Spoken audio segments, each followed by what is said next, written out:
अस्सलामुअलैकुम। आज हम बनाएंगे शलजम गोश्त। ये गोश्त है मेरे पास, भुंडे का गोश्त है मेरे पास, ये आधा किलो है। ये टमाटर है मेरे पास, हरी मिर्चें हैं, 2 टमाटर थे, 3 हरी मिर्चें और ये लहसुन प्याज और ये ऑयल गर्म हो। और ये मेरे पास है नमक, हल्दी और ये लाल मिर्चें हैं। नमक कौन सा है? ये लाहौरी नमक है और ये नमक इस्तेमाल करना चाहिए, इससे बीपी नहीं होता। हल्दी हमने घर में पीसी हुई है और लाल मिर्चें। अब ये जैसे ही प्याज फ्राई होगा हम इसमें गोश्त को भी इसमें डाल देंगे और उसको भी फ्राई करेंगे, क्योंकि इसकी गोश्त को अच्छे से फ्राई कर लेंगे ना तो स्मेल नहीं आएगी। और गोश्त को धोकर मैंने पानी में डाला। गोश्त को पकाने से पहले आप ना इसको वॉश कर लें अच्छी तरह, फिर उसमें पानी डाल कर सिरका डाल के रख दें इसको 20 मिनट के लिए। 10 मिनट के काफ़ी हैं।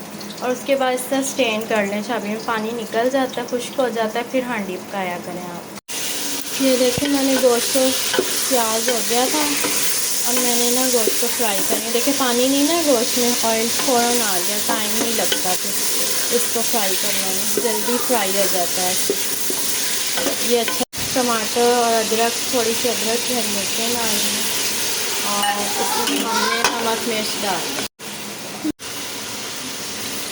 इसमें हमने ये मिक्स कर दिया मसाला और इसको अच्छे से हमें मिक्स करेंगे। इसे अभी फ्राई करेंगे अच्छा सा, फिर इसको प्रेशर लगा देंगे पानी डालकर। अभी हम इसे भूनेंगे 20 मिनट के लिए, प्रेशर लगाएंगे। ये पानी इसमें डाल दिए और अब हम इसको प्रेशर के लिए रखते हैं। 20 मिनट बाद हम इसको चेक करेंगे, ठीक है। देखिए ये हमारा प्रेशर कुकर हमने 20 मिनट के बाद खोला है।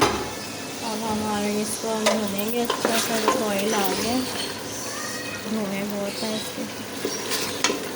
इसको हम भूनेंगे। और ये शलजम थे मेरे पास, शलजम थे मैंने पहले स्टीम कर लिया इसको और ना पानी नहीं डाला, हल्की आंच पे रखे थे, ठीक है। अब मैं इसे मैश करूँगी। ये मेरे पास मैशर तो नहीं है, ऐसे शलजम को ना मैश करूँगी और फिर मसाले में। देखिए मैंने शलजम मैश कर ली है ऐसे, ठीक है।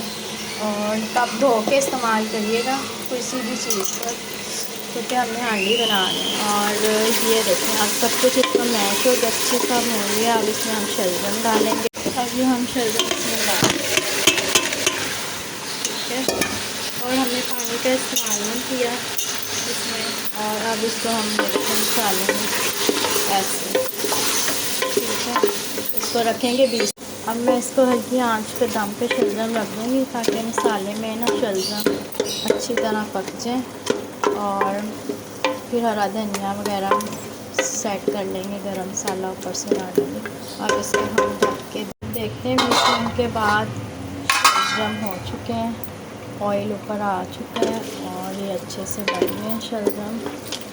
ये देखिए हमने 20 मिनट के लिए हल्की आंच पे रखे थे और उसके अंदर हम धनिया डाल देंगे। शलजम पे ऑयल आ गया, ये देखें शलजम हो गए हैं तैयार, ठीक है। आप भी रेसिपी देखें और मुझे कमेंट्स करके बताएं कैसे बने।